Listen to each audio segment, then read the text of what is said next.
Great. Good morning, good afternoon, everyone. It's 11 o'clock, so let's just get started.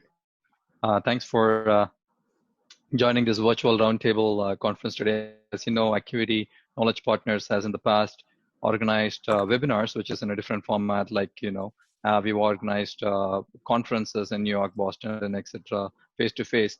But in the current situation, we are trying out this new format of a virtual roundtable, and in an area which is one of the hottest area right now in terms of the COVID-19 new norm. So we wanted to discuss this topic of how in a very short duration COVID-19 has disrupted the way of life, particularly in the financial services industry, in the investment management and banking, and how financial institutions operate and what regulators expect, and particularly how compliance teams are now working with the business in the new norm and help cope up with that.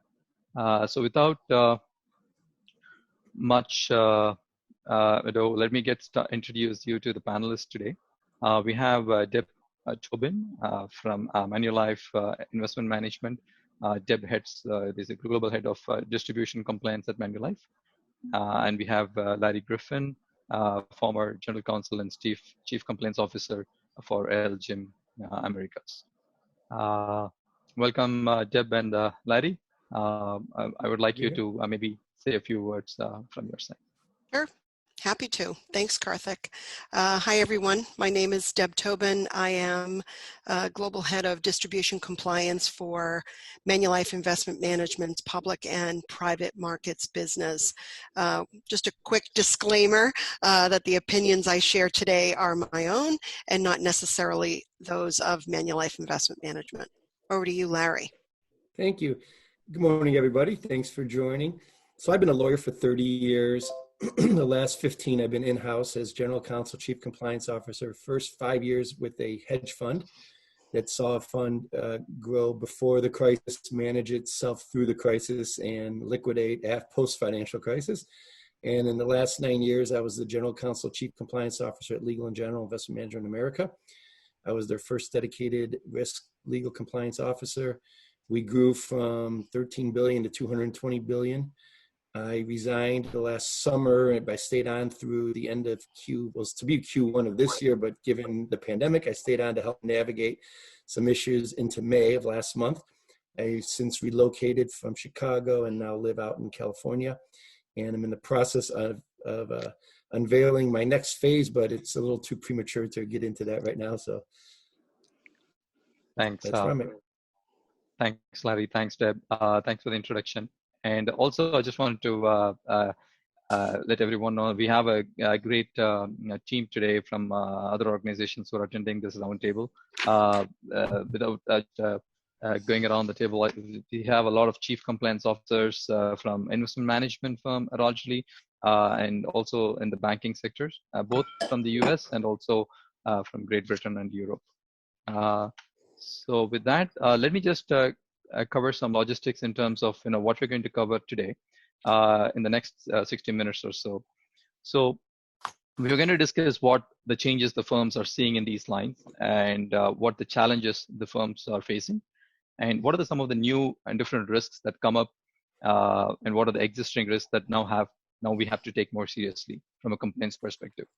We'll briefly touch upon the roles of employees and employers and how the business partnerships works with compliance. And lastly, we will also cover technology investments and looking at the future new norm and how compliance officers are preparing for that.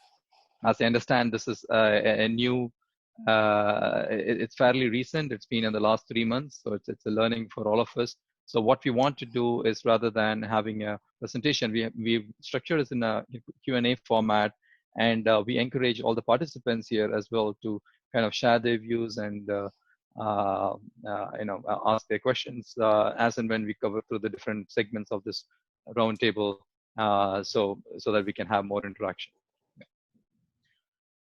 So now, before we start into Karthik, if I could just jump in for a second, just to add to that, I really think this format's a good idea. As I was kind of gathering my notes here and putting together some ideas for today, what I realized is nobody needs to hear from me because I'm not an expert, because none of us are experts, because there's no playbook of what's going on right now. This is all new. Right. And I think we get to the best results and solutions by sharing ideas with others and what they're struggling with and what works and what hasn't worked. And this format's a great way to do it. So I applaud you for choosing it this way. Thanks, Larry. So what we're going to do is we're going to start with the poll. So in the first poll, we want to understand, and also from all the experts in this roundtable, what are the following risks that will gain more prominence in the new normal? So based on what you're seeing at your firms and also at the industry. So if you could quickly respond to that, and we can then just get some of the data point as we proceed into the discussion.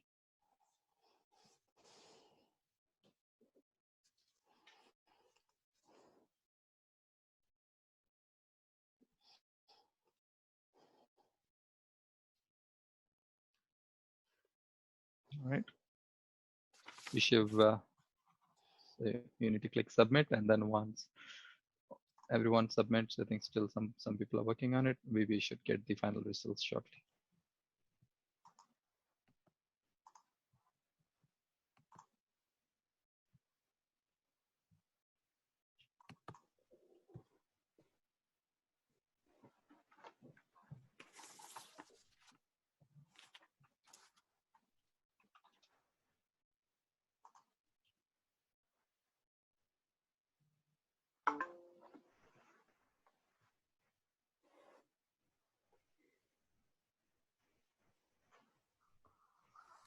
Excellent.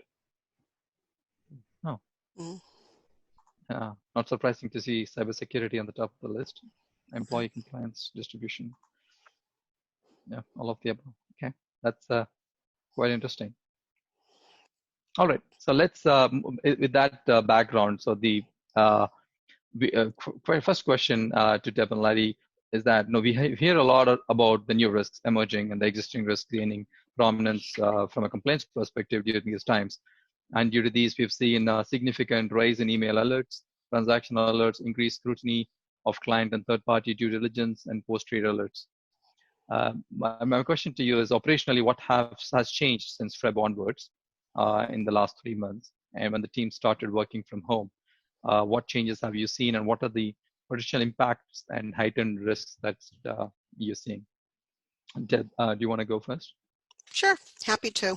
I guess from a compliance perspective, I think the new work from home environment has had some positives and some negatives. Certainly the positive column is all the things that you would have thought, right? People are, happy to be able to have a little bit more flexibility, and certainly given the number of individuals who are responsible for families and have other responsibilities, having that flexibility has been good. But I guess in the negative column, while we've talked about some of these other areas, I think the overarching thing that I'm starting to notice is that we are missing out on what I'll call tangential learning or connections, where if you're in the office and you have an employee who is dealing with a particular situation, they need some assistance, or they're not really sure what to do, you oftentimes will get someone that will pop by your office, or you can stick your head out and say, hey, I'm hearing a certain situation, do you need any assistance? Or they may even more frequently touch base and say, hey, before I do X or Y, can I ask you a few questions? We're missing out on that. And while I appreciate that there are a whole lot of instant messages that happen throughout the day as a result, there is nothing like sort of running into somebody in the hallway to get them to say, hey, now that I'm seeing you, I'm reminded of a particular issue I need to run by you. And so, everyone is very focused on what they need to do every day. And I think they're so focused that sometimes they can miss the additional step of checking in with a colleague or validating that what they're about to do or have done is the right thing. And so those kinds of situations, as relaxed as people have become at home, which I think can be a good thing, it can actually cut both ways. Yeah, Deb, I think I'll echo that definitely. And I think to add to that also is you miss the kind of positive influence senior leadership can have on staff by being present, following the lead.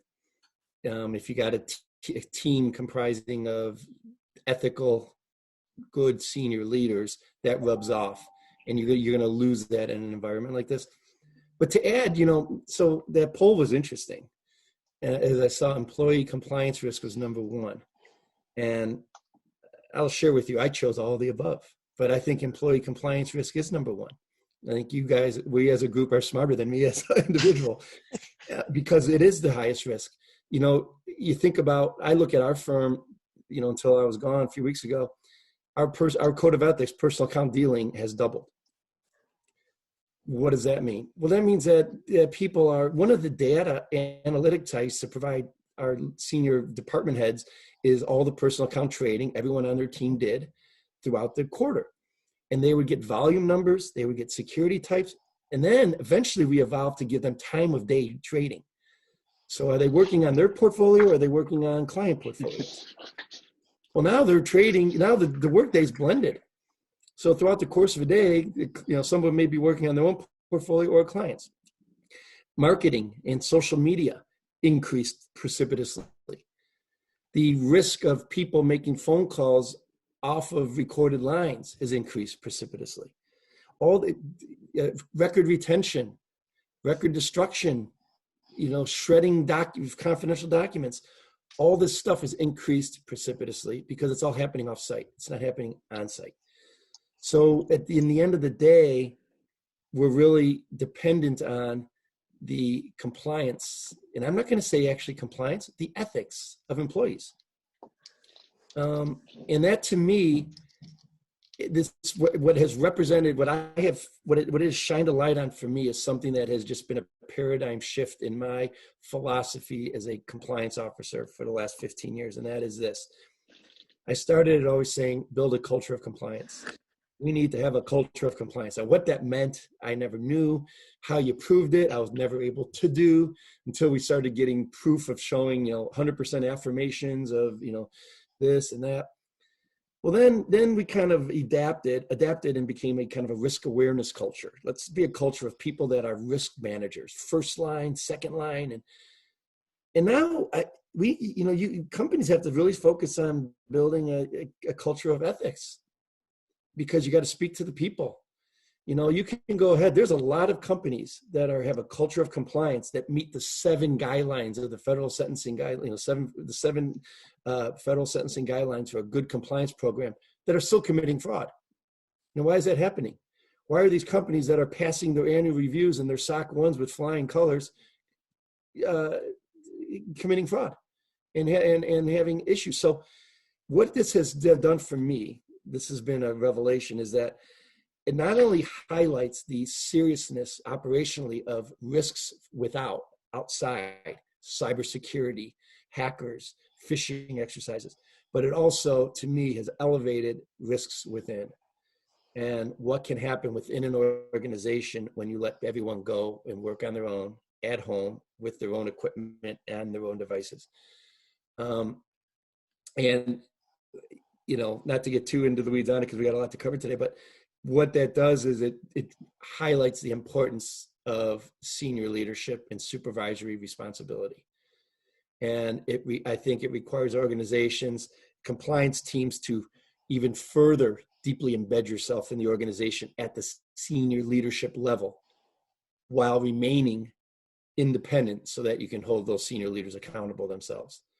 So I think as we sit here now, I think, 4 months ago, I wouldn't have preached this on a webinar because it wouldn't have been top of mind, but now it is. Yeah. No, just delving a little bit on that employee compliance aspect as a follow-up, in the absence of the office environment, how are employees managing their compliance responsibilities? Maybe if you could shed some light on how we are addressing the compliance related queries that is coming up, and also if it is increasing, or how are you addressing that? I know it's early days, but any thoughts Yeah, there? Deb, you go ahead. Yeah, it's really interesting. We actually moved to a new code of ethics system the week following the shutdown. So of all times to be reminding people of their code of ethics responsibilities, I think it was a good thing because it actually kept it top of mind. But over the course of the last few months, we've actually discussed what other kind of training do we have to make sure that we're sending out to folks. So we've had to reissue information protection training, right? Things like not sending internal use only outside the firm, or some of their disclosure obligations, or how to protect certain types of information, or how to behave online. So Larry, you mentioned the proliferation of social media. I obviously, in my line of work for distribution compliance, there have been a lot of changes. And, I would say that right now, because digital is the way that we're doing business, no longer meet with investors face to face like you used to, there's a greater need for material around quickly. So for my team, I'm telling them, beware of the rush request, especially ones that happen over and over again. And don't be afraid to take the time that you need to review that material. What we're finding is when we get the submissions, folks are rushing and they're making a lot of mistakes. So we're really needing to slow down and do a good review. I think the other thing is the number of digital, we're on pace to exceed what we've done in at least 25%, specifically due to the pandemic. Things that used to take just a one and done turn into multiple touch points with prospects and clients. And it could be with folks in different parts of the world, which increases the complexity of the analysis, and it may take longer for us to evaluate. So, lots of new technology like Zoom for business meetings adds to cybersecurity considerations. So what other kind of things do we need to put into disclosure or attestation type of functionality when we're dealing with digital technology, so that we mitigate risk? I think all of those things have added to our plate over the last few months. Yeah, to add to that, Karthik, it's a really good question. You can get into all the different nuances of it, like, for instance, issues during the course of a trading day and trade blotter issues and coming up against a concentration and a downgrade and what that means for the portfolio. And you just kind of manage those risks differently when you're not working out on the trading floor, and we're all working remotely. But to kind of look at it more generically or from a more holistic approach, I see it that there's really two aspects of it. The employees, there are two types of employees. There are compliance employees and there are non-compliance employees. And the compliance staff, I think one thing we did, and I think organizations would be well served, is to kind of reallocate resources. As a compliance team, we have a compliance calendar, and it becomes, oh my gosh, it's getting near the end of the month and we haven't done wash trade testing or whatever. We haven't done cross trading and testing, and things become more kind of a tick the box. And when you do that over the course of time and the calendar pages are flipping, you're realizing is this a really good risk-based approach?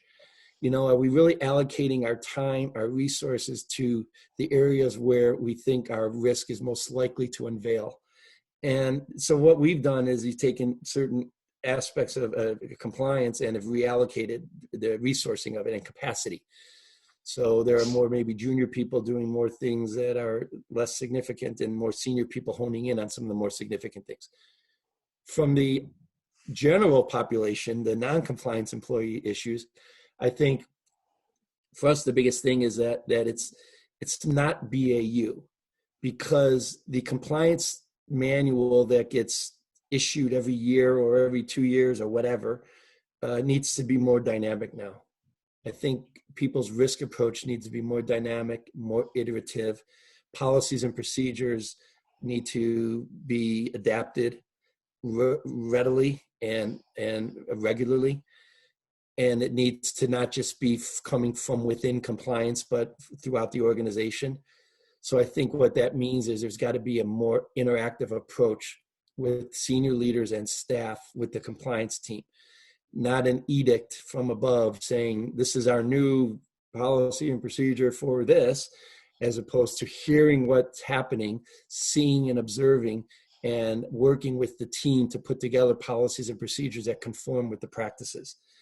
And then devising a real-time program to check the effectiveness of that. That control, whether it's working, whether it's good. And what I know is that when this stuff all started in the beginning of March for our organization, until I left in May, we had several policies. Our remote location policy changed 3 times. And and it's got different additions. And one thing I want to add is that record keeping is paramount. So a lot of this stuff that might seem like side of desk, it needs to be documented. It needs to be dated. It needs to be recorded. It needs to be retained. And even if you're availing yourselves of regulatory exempt of relief, filing Form NPORT or NSEN or ADVs, filing them late, document when you decided it, who was there, why you decided it, and when you filed it. And document that stuff, because I'll tell you right now, what's happening today and your steps that you've taken the last 90 days and the next 90 days is going to be the stuff that's interrogated a year or 2 years from now when something has gone awry, either from a client perspective, a government perspective, a regulatory perspective, or whatever, an employee perspective. When that kind of stuff, things are happening today that you might not be on the battlefield until 2021 or 2022. So get things in order now. That's the urgency of it. And that's what our firm, that's what we're preaching to the firm, is that it's kind of, we'll get into it later, but it's kind of like there was, a shot across the bow on June 1st when the Department of Justice issued another update to their guidance, the federal sentencing guidelines of how to evaluate and assess an effective compliance program. This whole process began in 2015 with the DOJ, where they set forth the 7 principles of a effective compliance program, and now you've had their guidance in the one most recently spoke to compliance officers and their empowerment and their access to data, and it really elevated the role of compliance and empowering the compliance officers. And so I think that's an interesting thing to look at. We can get into it deeper if you want, and I'd be really happy to take it offline with anybody if they wanted, because I'm really in the weeds on this stuff, to talk about that and how that could be a good guidepost in today evaluating the effectiveness of your program. Thanks, Deb and Larry. And before we move on to the next segment, I want to open it to the other participants in the roundtable today. Particularly if you want to share your views on what are the new risks that you're seeing, and also maybe any best practices in terms of how you may be addressing these issues at your firms. Any volunteers? Sure. I thought those were a lot of interesting points raised there. I actually thought it was interesting in our firm as we begin to talk about opening, at least a soft opening, issues like the kind of informal contacts and all the benefits of being in an office.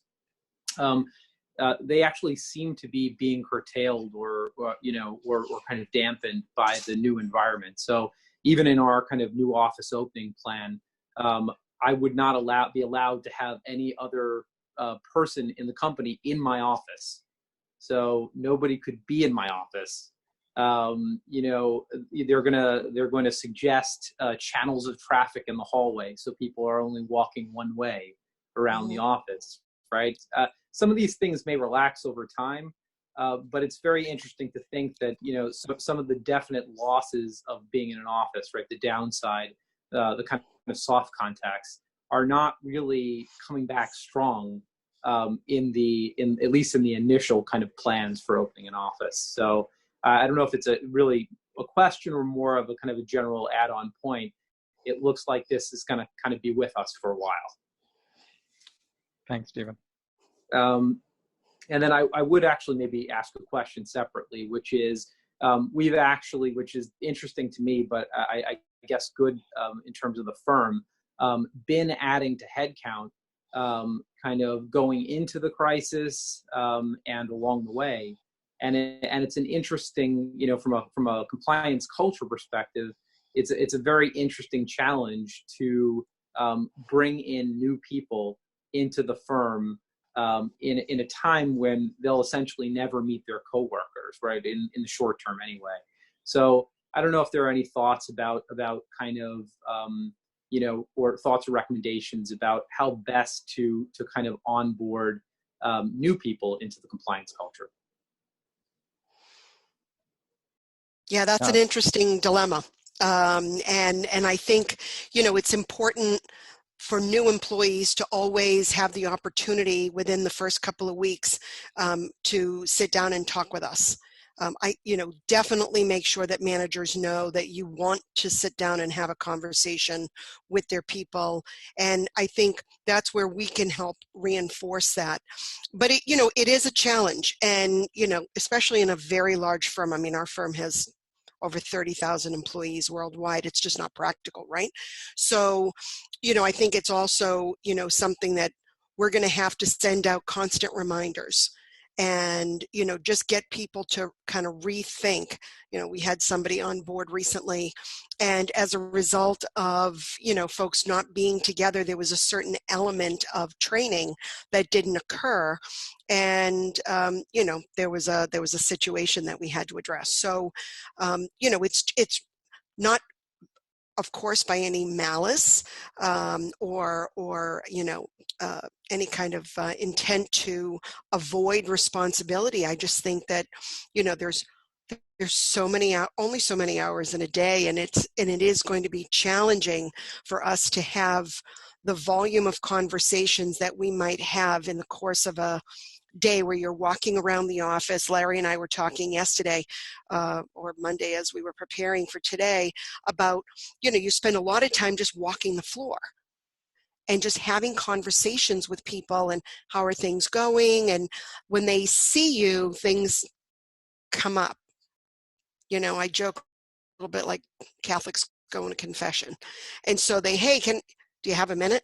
And so now you have that opportunity to reinforce things with new employees, who are not used to the company and it really is going to take much more effort.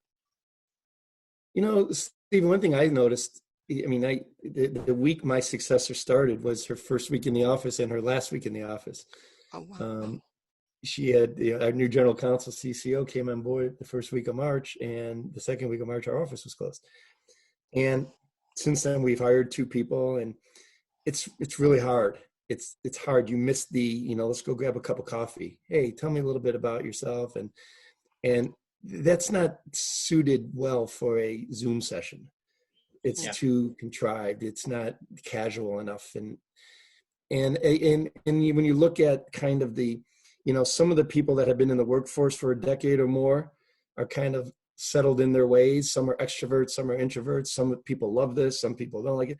But the newer generation that are more communal, are more collaborative, like to work together, like to be in the office, typically live closer to the office, so they have less commute, and so it's not a burden. And those people are being cheated out, and they're also missing out on mentorship opportunities, and which, from their perspective is, how is this enhancing my likelihood of growing and becoming a future leader of this organization when I can't influence people unless I'm invited for a call or organize my own call, and I think we're in this is nascent days, but it's, the hope is that these soft openings will evolve and become, I don't want to get political, and I don't want to get into my theory of pandemics and all this, but hopefully some of this stuff will come back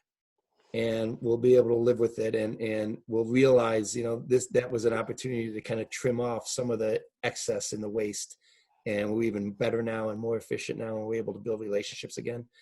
I guess in short, my theory is, and this isn't based on behavioral science or anything, is that don't force it. Just kind of, as leaders, assuming we all are in the leadership capacity, is just each person's different. So there's, be accommodative to their needs. I have one guy on my team that is such an introvert that he loves this, and I'm not bothering him at all. There's no need for he and I to have a Zoom session every day. There's a young girl on my team that is a wayward soul and is feeling lost right now, and I was on with her every day. So there's things that I think that we could do to just kind of get through the unknown part of it until things start feeling more comfortable and known, and allow us to start helping us navigate through it again. Thank you. Thanks, Larry. This is Larry Gordon, and I provide consulting services to a number of organizations and grew up in the financial services space. And through my contacts, you saw an initial uptick in productivity, less water cooler talk, people are getting their work done. But I think we're getting to the point now that a lot more fatigue of the people that are working from home. They don't have that interaction. They're feeling more isolated. There's an inflection point that they've probably passed or are fast approaching in terms of getting work done. And they just need that water cooler or the flyby, as Deb put it, coaching, going, hey, how's everything going? How's your onboarding? Kind of topical questions for the walk by. That's a big issue when you have to schedule a Zoom call or try an IM going, hey, can I ask you a 3-minute question, which turns into 5 or 10 minutes and interrupts your day and your flow. People are feeling like they can't really do that as flexibly as if you're in the office. And to Larry's point on his introvert that loves this, I've actually had people that identify themselves as introverts that said, I've had enough of being an introvert. I need people. I need to be able to walk around. And I guess that's the level of self-awareness as we feel so isolated.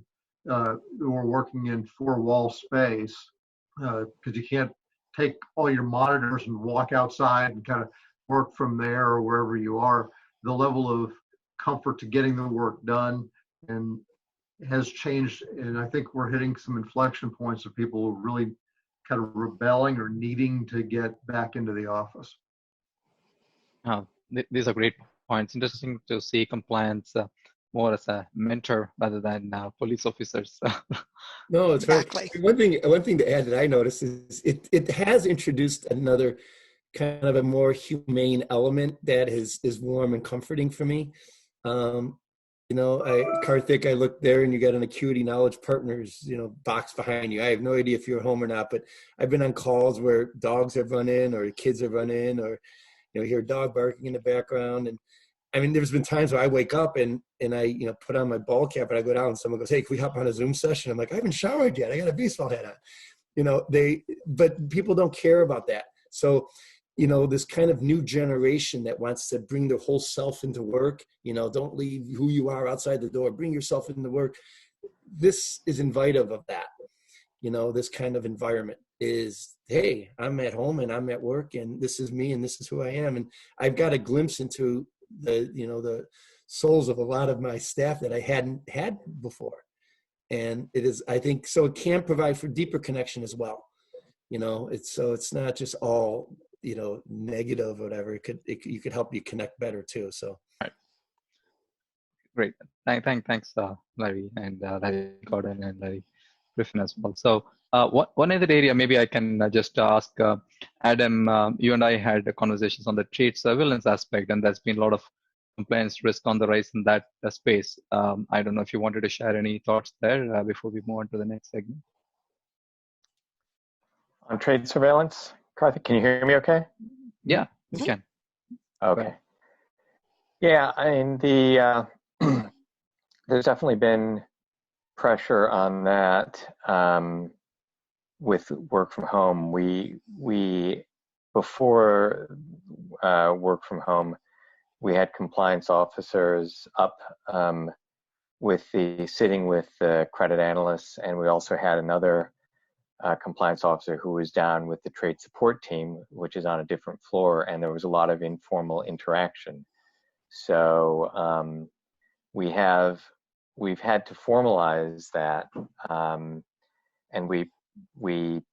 it's been a little bit ad hoc, where we have created there were spreadsheets flying around with different like trade allocations, and so we kind of worked with the front office to develop a shared folder where we could keep track of the names that we're trading in and out of, and what the allocations are, where only compliance had read-write access, but the traders and the analysts have read-only access, so we can all look at this, have a common vocabulary, and that's helped somewhat. And the other thing that we're about to demo, we haven't done it yet, so I can't tell you whether it's successful, but every member in legal and compliance is going to implement a kind of office hours concept, where we take a time, everybody advertises a time every week when they just are going to open up their conference bridge, and anyone in their coverage area who kind of has a question and wants to have a less structured conversation can just dial in, and they know that the line will be open, and the compliance officer will have no other appointments at that time. So that, I hope, will help with the interact with the traders. But of course, that aspect goes beyond just trade surveillance. It goes to all the coverage areas of compliance. Great. Thanks, Adam. And I think that nicely leads me into our next segment. So one of the things, maybe we want to do another poll. The compliance team represented here, obviously you all cover different areas of compliance, some of you more than one area, including AML alerts, electronic communication, social media, trade surveillance, and so on. Code of ethics that was brought up earlier as well. So just wanted your suggestion in terms of where all you have seen a significant increase in the volume of alerts in the last 3 months or so since the COVID-19 lockdown.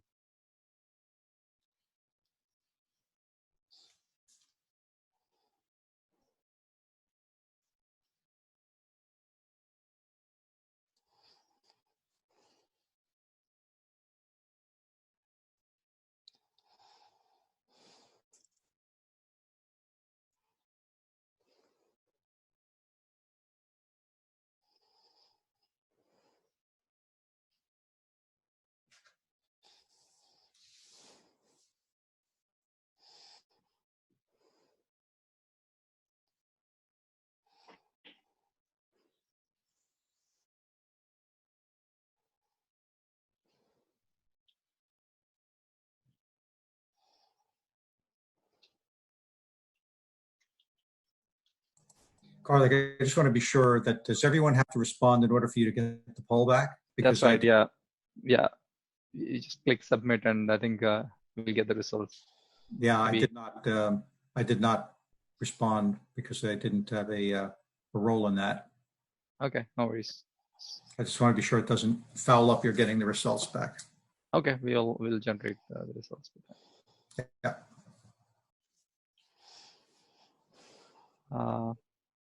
All right, there you go. Okay, close competition between electronic communication, social media, and trade. We've seen less code of ethics breaches. That's good. Okay, AML alerts. And, oh wow, look at that. Yeah, interesting. So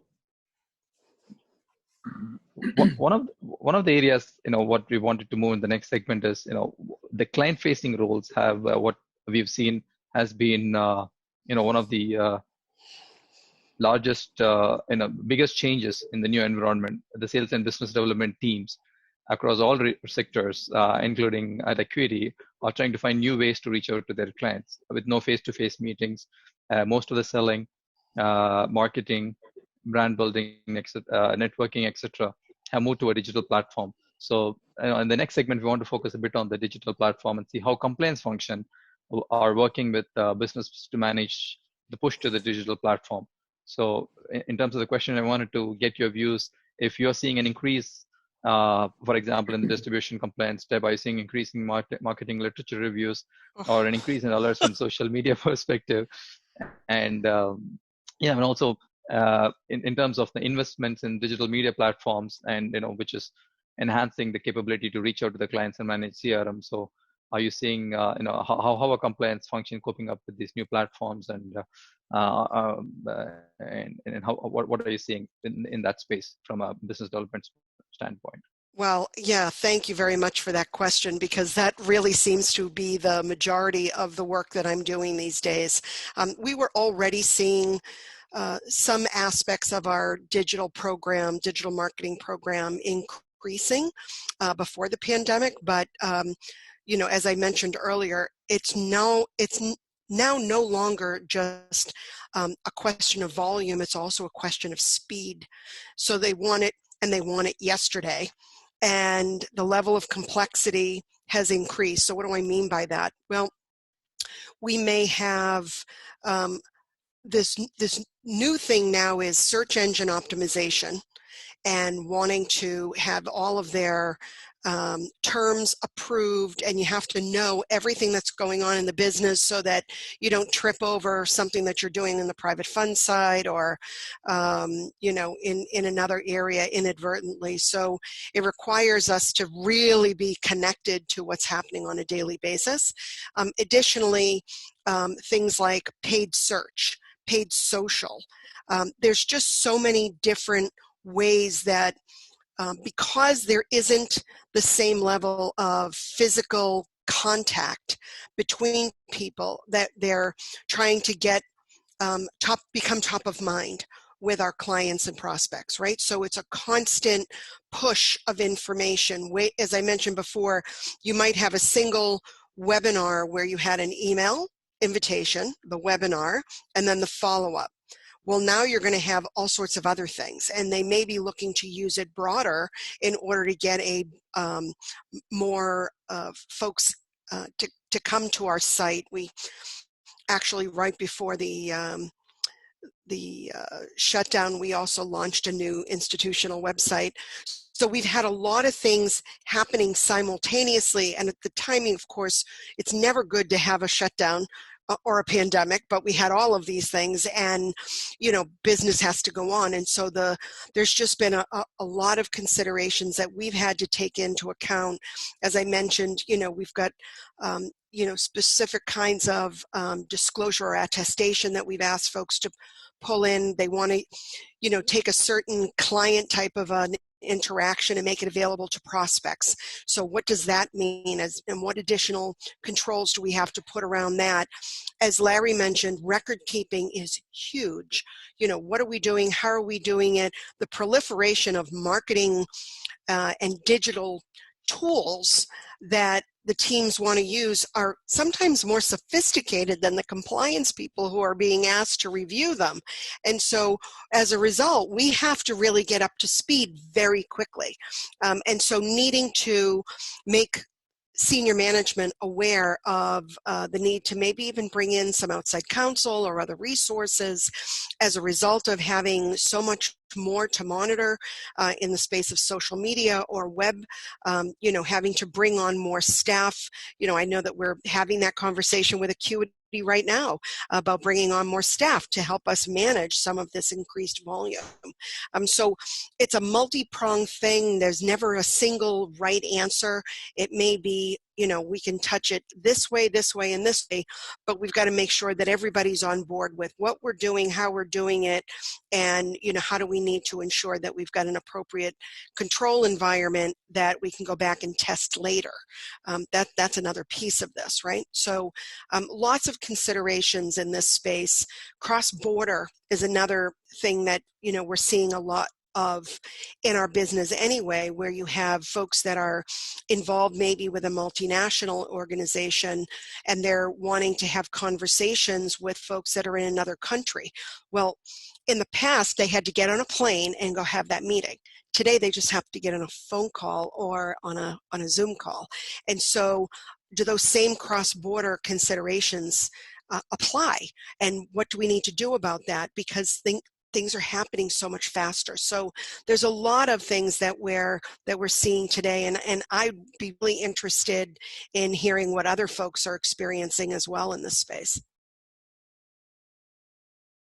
Yeah, I'll throw something out there, Deb. Those are great points. I mean, at the end of the day, the question is, it's a rigged question because you're asking how do we control sales and marketing people, because you can't control sales and marketing people. It's like corralling water with your hands. They'll always find a Some path. butterflies. That hasn't changed. But like what we've done is trying to kind of explore new ways to kind of digitally monitor and surveil them. You can connect personal devices. You have video tools. There are other things to do, but it's not a panacea, but I've always, it's training and it's supervisory responsibility. It's who's the head of marketing or who's the one responsible, and you get them on board and have them have accountability. And you'll see if they're a good leader, then hopefully that will trickle down. And that's something you just never give up on. It's a daily pursuit to convert those people to get buy-in. And I think if you have it, that will help. And that gets back to the early time of this call is employee compliance risk. That it all comes back to that. Yeah, and a quick follow-up, certainly this is going up, so I think I'm glad to know that some of the increase in the partnerships with the business development teams. Let me put it that way. But how are you managing these increased volumes? I know Deb, you mentioned about more staff and so on, and are you finding better ways to monitor both new and existing risks with the associated with the volume and the pace of change? Yeah, well, at least for us, I'm, as Larry said, reevaluating how and what we're monitoring, and making sure that it is definitely, in a being evaluated from a risk-based perspective, right? So, where we may have done XYZ amount of sampling, we may increase the sampling now, because of the volume increase. We've also looked at some new tools over the course of the last few months to bring on that can do more automated monitoring, and then we can backfill that with some additional testing by the Acuity team, which is who we use for a lot of that work, which has been great. We've seen a number of communications coming through social media from customer complaints, things like that, because that's the only way that they can reach out, right? They can't reach anyone by phone or call our headquarters. So now they're going through social media, which I think is really fascinating. And so there's just a number of things that we're having to take a step back and say, okay, what else do we need to do? Surveillance around, public appearances. We've increased our surveillance there. And there's also a social listening element that we've availed ourselves of, so that even for things that we're not actively monitoring, if there's something else going on out there that we might be able to hear about it. But as Larry said, a lot of this is direct supervision, reinforcing your culture of compliance, having that conversation with managers to say, how are you supervising X or Y activity? And I think email surveillance has also increased, and we're looking at ways that we can integrate all different types of electronic communication surveillance so that we have the ability to identify patterns quicker. Yeah, I'll echo that one. I'll echo the using outsourcing, and the Acuity team is well positioned, because some of this stuff with the increased volume, again, you're right, that the email surveillance, email has gone up so much that email surveillance, you have to do more of it. And that's not probably the best use of your trained staff that knows your organization, but they might be better used elsewhere. And because we're all remote anyways now, it's easier to get buy-in and get budget for outsourcing for certain things. I mean, you got to be a good salesperson and pitch it, but it's a great way to get it. And so that those increased volumes can be met with not adding headcount but outsourcing. Thanks, Devon, Larry. And I think the interesting point on technology, and obviously there are a lot of new tools and technology. As you know, we see that firms are investing in, even pre-COVID-19, I should say, but the importance has gone up now with the increase in digital and so on. But a short poll we want to understand, and then maybe discuss. Where do you see the requirements in investment technology is most in terms of managing the risk? So let's launch that poll, the final poll for the day, and then maybe discuss about the technology investment required to manage risks.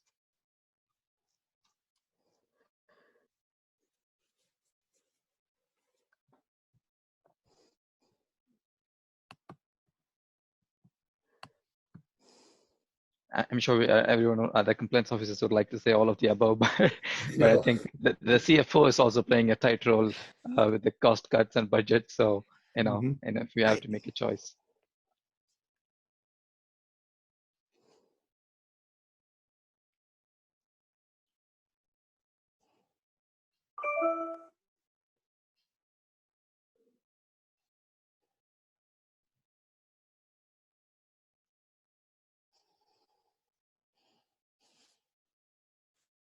Anticipation is killing me. I think okay, let's launch it. Oh yeah. Fairly distributed and as expected. Okay, Deb, I think what you're saying is probably what most others are also saying in terms of e-communication breaches. Yep. Okay, that's a great context, and I think the question I wanted to kind of follow next in the last segment is, as we're adapting to find better ways to monitor both these risks, and as we discussed, the technology is playing a major role to help compliance risk post during the current situations. So, and we also, there are a lot of tools that are leveraging AI and ML based applications to reduce the false positive alerts and so on, to kind of, that is also help manage it in a more meaningful way. So maybe if you could shed some light on how have these tools and applications that you already had pre-COVID have fared well during these times, and or any of those things, did they fall short, or did they actually help you manage the risk? And what additional aspects you want the tools and applications to cover, which you think the current tool space does not already capture? Larry, why don't you take that one? We implemented Microsoft Teams firm-wide in February, so that was a lucky timing. We also we had a little IT issue last summer, so we did a full failover testing last fall, and found out where there were some gaps that we needed to shore up, and that helped. But what's worrisome here is that when we did the full failover, we had our offices in Chicago, and we have 50 desks 30 miles outside of Chicago. And the BCP plan was, hey, if something happens in Chicago, we have 50 people that can go work in the desks 30 miles away. Well, when there's a pandemic, they can't do that. Yeah, so that shined a light on a hole. So we needed a solution. And this is an issue that the company was solving for when I left. How do you fill that gap? Our BCP plan. What is the technology solution if now everybody is using Citrix or VPNs to remote in? What if that goes down? Like, what's the resiliency on the resiliency? And that's a technology thing that we weren't really looking at the time, because we felt our plan was sound because it passed muster in the fall. So it's just kind of a new thing that we were kind of grappling with, and then I left. Yeah, no, I think that's absolutely right. We also had a situation, for folks that are familiar with Manulife, we have a very large offshore operation in the Philippines. And we ran into a situation very quickly when the Philippine government shut down everyone from going to work, but they also did not allow them to do login from home. And so we had a massive gap because the BCP for our organization incorporated using our teams in Manila. And so, that became an issue. Even the Acuity team, and I think they adapted very quickly, had not been used to going home with laptops. I mean, the whole business model is that everything is very secure because of the way they organize in the offices in Bangalore and Gurgaon and Sri Lanka. So, what could we do? How could we do it? And, I think we adapted very quickly in terms of VDI and Citrix technology. The challenge, and it never contemplated initially our having to have all employees working remotely. And so I think, having a lot of people on the network is one thing. Having every single employee on the network is a whole different thing. And, I'm pleased to say it worked well, but it was, there were a lot of concerns at the very beginning. And, I like I said, I'm pleased to say it went well.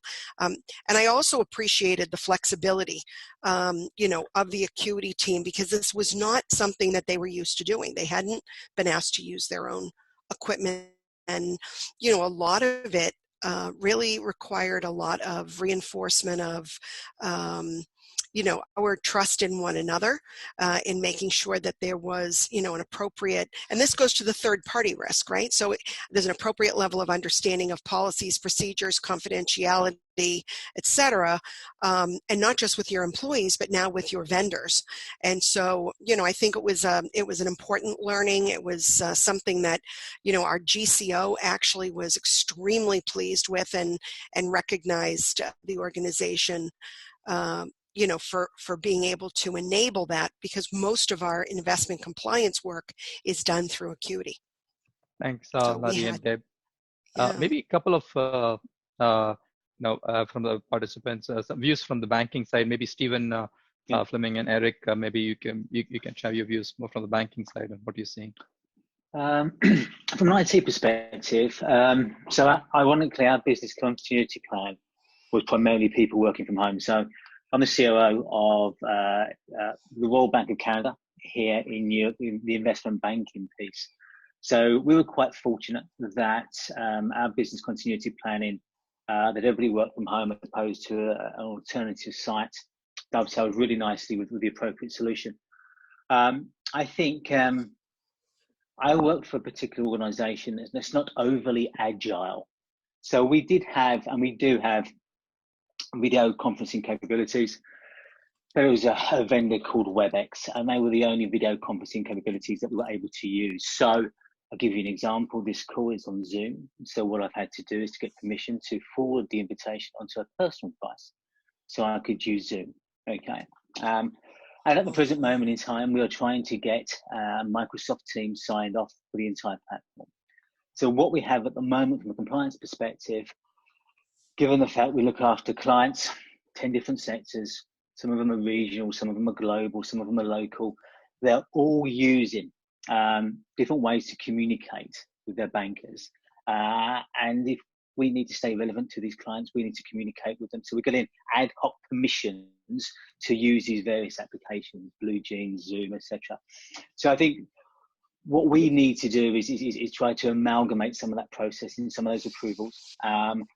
I think the challenge that my compliance department has when it comes to banking is that, and this may differ from you guys, they're getting very little guidance from the regulators at this point in time as to how things are changing and what's going to be acceptable. We had a rule book, as has been mentioned beforehand, which worked really well when we were all in the office together, when we're interacting with clients face-to-face in person. But that world's changed, and it's changed super quickly, okay? And I think for the foreseeable future, depending on where we all are regionally, most of our engagements with our clients will be via video conferencing over the course of the next 3, 4, 5 months. And if we're going to stay relevant to the clients, we will need to engage with them. And how do we do so? In a commercial way, but without being reckless, okay? And some great comments that have been made throughout this call, and I think it's It's really difficult from a marketing perspective to win new clients.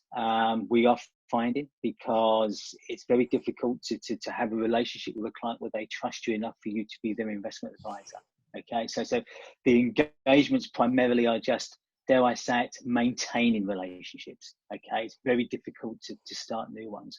And again, a caller early on spoke about the fact that the novelty has kind of worn off now. You know, most of us have been sat in our bedrooms or in our offices or in our kitchens for the last 2 or 3 months.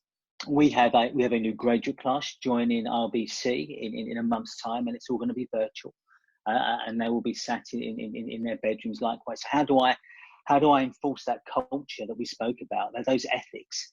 And I kind of guess an additional concern for mine is, how do we keep people engaged? Okay, because when we were together, when we were a team in an office together, yeah, and we went to coffees together, or maybe there were drinks and socials and quiz nights, etc. There was a bond, there was a camaraderie, and actually, I think we've responded well for the last 3 months in making sure people are okay, reaching out, speaking to them. But how do we keep people engaged enough with regards to the business, to the franchise, but also, you know, continually aware of those compliance needs and requirements? So there's some really good topics that have come up through this, and I don't think, as we said, there's no simple answers to this, because I think we're all in a new paradigm a little bit, and we're trying to work out what's best and how to be agile, but at the same point in time respectful of the obligations, the regulatory obligations we all have. And we're just finding that a really difficult balance at the moment, because in my particular industry, we're not getting any indication from the regulator as to what that new norm should be and could be. So we're a little bit in the dark. So that's just my very brief view of investment banking as I see it at the moment. Right. Stephen, those are great comments. Thank you so much for your input. I couldn't agree more. You know, there is no playbook, right? Yeah. None of us have a playbook on how to do this. And so we're really trying to feel our way through, make sure that we have, connections with our employees and with the folks that we're supporting in the business, and that they can reach out to us and will reach out to us when they need to. So it is a lot of a balancing act. Not easy times for any of us. Agreed. Thanks, Stephen, for the comments, and agreed, Devin. Let's, if going forward, since there's no playbook, here's an opportunity for all of us to be leaders. We've taken the initiative to get on this call to share our ideas. Let's not be silent advocates. Let's help form this new norm. There's opportunity here. And I think that shouldn't be lost on any of us. I think we should all feel empowered to take the initiative and step up and lead. Thanks, Larry, thank you. And I know we're on the top of the hour, but I just wanted to get some final comments from any of the participants who haven't shared their view or would like to share. Maybe Tammy or Tom, do you have any views that you want to maybe share with us?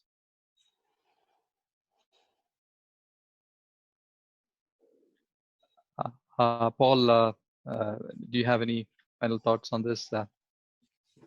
No, I think thank you all. For sharing your thoughts and your experiences. And I think more than anything else, this is uncharted territory. We are essentially being guided by decency and common sense. And I'm very conscious, while I lead a fairly large team, that it's less about rules and more about culture and values. And there's a lot of trust on which we drive this today.